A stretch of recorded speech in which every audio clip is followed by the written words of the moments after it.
Bonjour à tous et bienvenue sur Nyon Région Télévision pour une nouvelle émission sportive. Pour cette émission, on va parler de 3 sports. Il y aura un sujet consacré au volleyball et on a des invités de natation et des invités basketball. Au niveau du basket, on a Xavier Paredes et Alain Atala, les deux au BBC Nyon. Bienvenue. Vous êtes actuellement président ou futur président du club. C'est un peu délicat. Comment se passe la réorganisation du club jusqu'à présent ? Pour l'instant, ça se passe bien. Donc, c'est vrai qu'on avait l'avantage d'avoir une saison pour préparer la saison prochaine, donc ma prise de présidence et puis les différentes évolutions du club. Donc là, ça va bien. On a passé la première étape justement avec l'engagement de l'entraîneur. Et puis là, on est en train de continuer à chercher des sponsors et puis réorganiser l'aspect vraiment organisationnel du club. Alors, le nouvel entraîneur, ça s'est fait tout récemment, ce week-end, ce samedi. Vous étiez arrivé au BBC Nyon un petit peu par hasard, comme ça, et maintenant, vous serez entraîneur du club du BBC. Ce n'était pas un objectif, mais vous êtes très content d'être là maintenant, comme ça. Je suis très content du projet que le président m'a présenté. C'est un projet à long terme où on devrait intégrer beaucoup de jeunes du mouvement jeunesse avec l'équipe de LMB. Et aussi avoir une éthique de travail de LNA, comme ça la transition soit vraiment fluide. Ouais, donc on a compris, le BBC a vraiment un projet et avec Alain Atala, ça sera bien emmené parce que vous avez une grande expérience déjà au niveau international, on en reparlera. Mais on va se consacrer ce début d'émission à Malika Gobet et son entraîneur. Bienvenue. Vous faites de la natation. Malika, tu fais de la natation et tu as gagné le mérite sportif nyonnais. Qu'est-ce que ça fait de gagner ce mérite sportif espoir nyonnais cette année ? Ça me fait plaisir que la ville de Nyon ait voté pour moi et c'est une reconnaissance sportive. Michael, on imagine quand on est entraîneur, qu'on suit cette athlète depuis déjà assez longtemps, on est fier d'elle. Oui, très fier, ouais. C'était une petite chose nouvelle qui était instaurée à Nyon avec les mérites sportifs pour les espoirs cette année, quand la ville de Nyon s'est regroupée pour faire ce mérite sportif. Et quand elle était nominée, c'était super pour elle. Après gagner, c'était encore meilleur, quoi. Alors on va présenter un petit peu Malika. Tu as 14 ans, tu as remporté le mérite sportif espoir et tu as remporté déjà de nombreux titres de natation, notamment en 50 et 100 mètres d'eau. Est-ce que tu peux nous expliquer un peu tout ce que tu as fait jusqu'à maintenant ? J'ai eu plusieurs titres. J'ai fait 2 fois championne suisse en 2016 et 2017 et j'ai beaucoup de records suisses. Et c'est des records suisses juniors ou bien c'est vraiment déjà des records suisses féminins C'est dans ma catégorie d'âge. Donc en M17, M14, ça dépend. Chaque année, en fait, c'est des années à chaque fois. Donc en M13, en M14, cette année, elle a déjà des records. Comment se passe la collaboration avec une athlète si jeune comme Malika qui performe déjà à très haut niveau ? C'est toujours un peu compliqué, des athlètes comme Malika, parce que c'est des nageurs un peu atypiques. Ils ont leur caractère qui est des fois bien fort. Et puis on essaye de faire en sorte de ne pas trop lui demander pour aller trop vite, trop haut, parce que il faut essayer de la préserver pour essayer de faire en sorte que sa carrière soit la plus longue possible. Donc qu'on a des bons résultats ou déjà elle performe déjà chez les adultes, c'est intéressant de faire attention à ne pas essayer de vouloir la mettre trop vite dans des compétitions de haut niveau avec les grands, puis essayer de lui faire le temps qu'elle puisse justement se former. C'est quoi le mot d'ordre pour un entraîneur pour pas pousser son athlète, vraiment, pas lui mettre trop de pression ? Comment est-ce qu'on se comporte ? Pas brûler les étapes, tout simplement. Pour ce genre d'âge, on a des prérequis qu'on doit essayer d'instaurer, puis pas essayer justement de passer trop vite sur des nouvelles étapes, parce qu'on voit les résultats qui sont très hauts. L'année dernière, au mois de juin, elle a été championne romande Open, donc elle avait fait un super temps, ça la mettait dans les 10 meilleures Suisses, toutes catégories. Si on voit ça, on dit on va vite aller dans la toute catégorie, puis en fait l'objectif c'est qu'elle fasse justement ses armes sur les plus jeunes années, puis qu'elle le fera au moment où on sentira le meilleur moment pour faire ses performances. Malika, ta discipline préférée, celle où tu vas le plus vite comparé aux autres, c'est quoi ? C'est le dos crawlé. Et c'est des courtes distances plutôt, hein. Ouais. C'est 50 mètres. Il y a aussi d'autres distances, d'autres disciplines. Il y a le 50, le 100, mais après 200, c'est assez long quand même. Donc ton point fort, c'est quoi ? C'est surtout le 50 mètres d'eau. Et est-ce qu'il n'y a jamais ce sentiment qu'il y a trop de natation dans ta vie ? Tu t'y plais dans ces bassins ? Des fois, il y a quand même un peu trop, c'est difficile, mais quand j'ai pas de compétition, mes parents ils comprennent que j'ai besoin de liberté, alors ils me laissent Donc ça, c'est chouette. Le rôle des parents, on va en reparler après. On va juste parler de cette nouvelle piscine aussi qui est là à Nyon, qui permet aux athlètes de s'entraîner encore mieux. Michael, c'était important qu'il y ait une nouvelle infrastructure comme ça ici. On avait une belle infrastructure avec la piscine du Rocher, c'était déjà pas mal. Mais c'est vrai que la nouvelle piscine qui vient de sortir, là, la piscine du Cossy, avec les infrastructures nouvelles pour pouvoir justement travailler les départs d'eau qu'on n'avait pas avant, c'était des nouvelles choses qu'on a mis en place. La ville nous a vraiment mis à disposition des créneaux pour tout le club qui sont vraiment super intéressantes parce qu'on peut vraiment développer le club au mieux par rapport aux différentes actions qu'on a mis en place. C'est vrai que depuis que Christian Gaille, le président, est arrivé au club, on a eu un développement au niveau du sport un peu plus d'élite au niveau du club. On était surtout club formateur avant.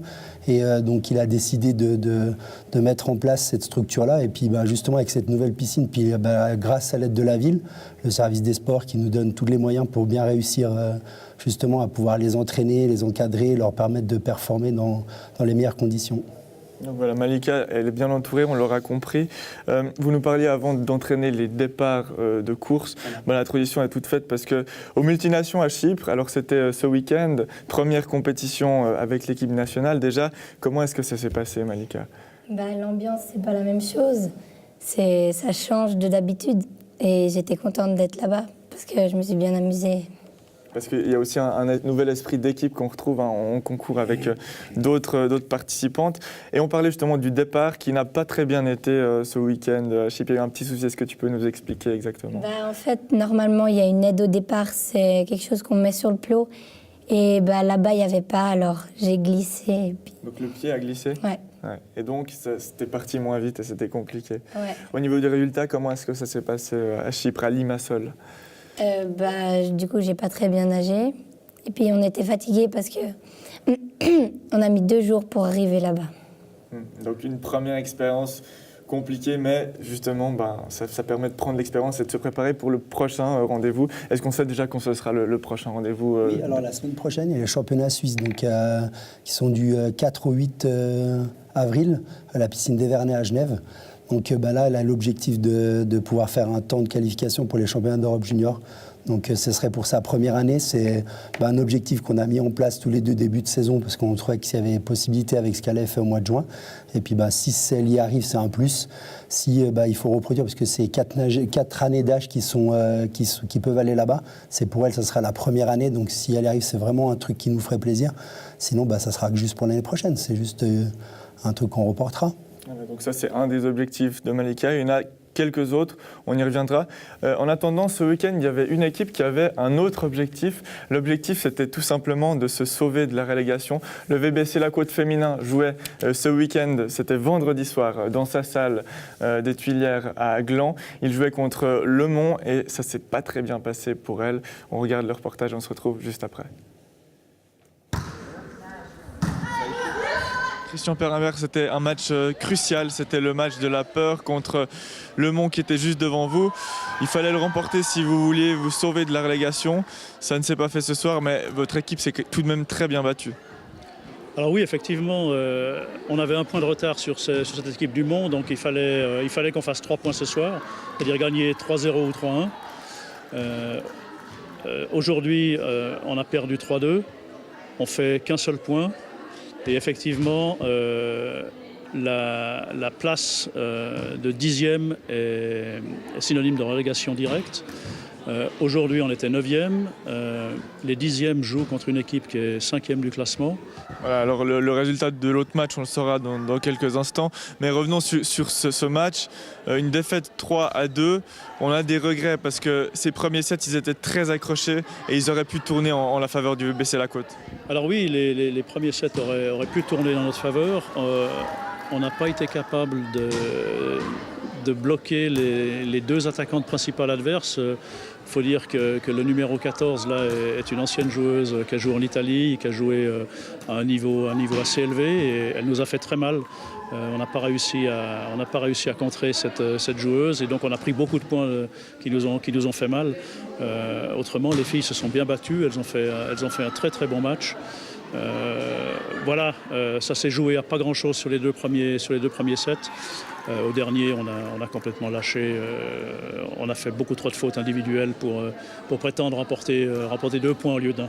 On a été particulièrement mauvaise en défense, notamment on n'a pas du tout réussi à attraper la grande 14, que ce soit au bloc ou en défense. Elle nous a vraiment mis des gros cratères et on n'a pas réussi à la prendre. Et en fait, à peu près tout leur jeu repose sur elle et puis sur la 12, mais la 12 elle a craqué sur la fin. Donc voilà, principalement en défense, on a eu vraiment du mal. Alors, il y avait cet aspect-là, effectivement, elle a fait toute la différence, la numéro 14. Après, est-ce que collectivement, on ne peut pas surmonter ça? Ok, il y a peut-être une bonne joueuse d'un côté du filet, mais de l'autre côté, offensivement, on peut aussi nous faire la différence. Ça n'a pas pu se faire ce soir. Alors, comme de toute manière, l'offensive, elle part du service. On n'a pas été assez agressif au service. On a beaucoup fait travailler la libéro qui, au final, n'était pas trop mauvaise. Donc, je pense que si on avait été plus agressive au service, on aurait pu plus les mettre en difficulté et elle aurait eu moins de ballons propres à l'attaque. On a vu 2 équipes qui se battaient, qui se donnaient à fond et je crois que c'est une bonne propagande avec le public qui était là, ça faisait vraiment plaisir. On va sortir du contexte du match. Il y avait le mérite sportif aussi. Donc ce mérite sportif, vous l'avez remporté, c'était ce jeudi. À Nyon, on imagine que c'est quand même une grande fierté pour l'équipe et le club. Ouais, c'était super parce qu'en plus on s'y attendait pas du tout. On avait été nommé au mérite sportif de Gland. C'était lundi il y a 10 jours et puis au mérite nyonnais. Et on pensait tellement qu'on n'allait pas gagner à Gland à Gland on a perdu, puis à Nyon il y avait quand même l'équipe de rugby puis l'équipe de hand et ils sont super forts et c'était inattendu quoi, c'était super bien.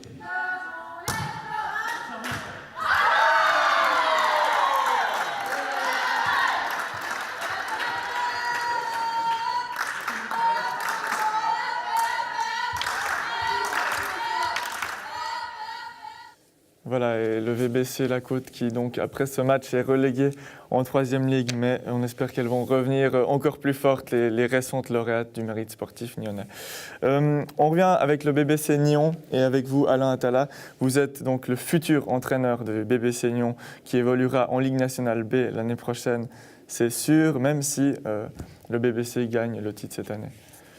Oui, c'est ça c'est le plan avec Xavier, qu'on a besoin vraiment d'avoir une équipe qui puisse être, disons, au milieu du classement. Et il faut aussi en parallèle aussi faire que le budget soit un budget aussi de LNA, parce qu'on a vu plein d'équipes qui montent quand elles ne sont pas prêtes, et où ils retombent, où vraiment ça ne marche pas comme ça. Xavier, pourquoi avoir choisi Alain Attala comme entraîneur? L'objectif qu'on avait, c'était de trouver un entraîneur qui puisse nous suivre sur le projet vraiment sur le long terme. On voulait vraiment quelqu'un aussi de professionnel qui puisse vraiment s'investir à 100%, à la fois pour l'entraînement de la première équipe, mais aussi pour nos jeunes, et puis aussi, comme je l'ai dit avant, dans l'aide pour la restructuration du club qu'on va mettre en place. Donc nous, c'était déjà la première chose.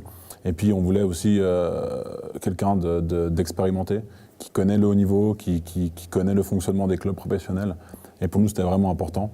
Et puis bien sûr, le fait qu'Alain soit déjà un peu en partie du club, ça a forcément joué aussi dans la balance, parce qu'il connaît le club, il connaît les joueurs.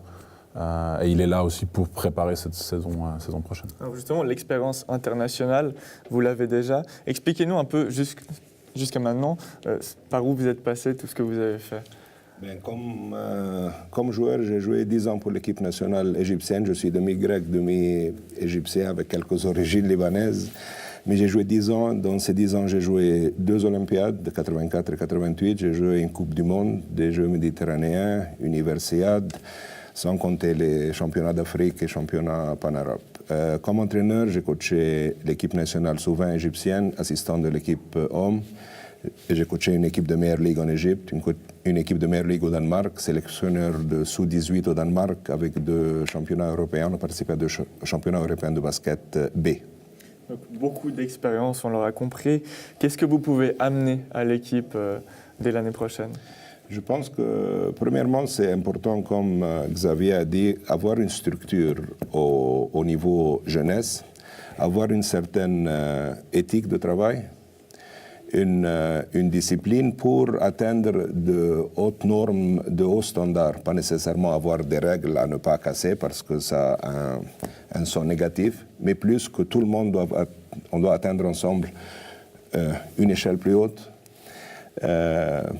Plus technique, j'aimerais bien que tous les jeunes, c'est important dans la structure, apprendre quoi à quel âge.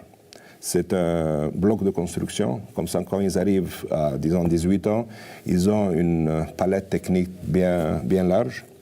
Et le but aussi, ce n'est pas seulement de gagner des médailles au mouvement jeunesse, mais de pouvoir renforcer l'équipe homme, des équipes nationales avec des joueurs. Ça prend plus de temps parce qu'on a déjà vu beaucoup au niveau des jeunes. On peut prendre des raccourcis pour gagner des médailles. Mais le travail de fondamentaux, le travail de structure, ça prend plus de temps. Pour l'équipe homme, c'est important aussi que dès cette année, on ait une éthique de travail qui soit de LNA, une discipline de LNA, disons plus technique, c'est un travail d'équipe, un travail basé sur une agressivité, un tempo. Et puis au niveau du jeu, qu'est-ce qu'on peut apporter en plus? Donc, vous vous reposez vraiment sur des bases. Il faudra que la formation soit bien faite, pas chercher avec les jeunes à aller gagner à tout prix. Il faut vraiment, donc on l'aura compris, que ces jeunes aient toutes les bases pour pratiquer un bon basket. Et le basket, vous l'aimez comment, vous, le jeu du basket? Qu'est-ce que vous amènerez, votre petite touche? À part la discipline et l'éthique de travail, c'est l'agressivité en défense. Faire sortir les équipes adverses de leur zone de confort. Ça, c'est très important. C'est beaucoup plus facile de scorer des paniers quand l'équipe n'est pas vraiment retournée en défense. Et ça se fait, c'est un travail de défense. Je suis un grand croyant que c'est la défense qui amène l'offense, pas le contraire. Xavier, est-ce que vous êtes d'accord avec cette philosophie? Est-ce que c'est déjà la philosophie du BBC actuellement, venir mettre la pression sur les défenses? Oui, on a une équipe qui joue très agressive. C'est vrai que aussi, on a choisi Alain aussi à cause de sa philosophie. C'est vrai que aussi cette philosophie qu'il a pour le mouvement jeunesse, on la partage. Nyon, c'est un club vraiment formateur, on forme beaucoup de jeunes.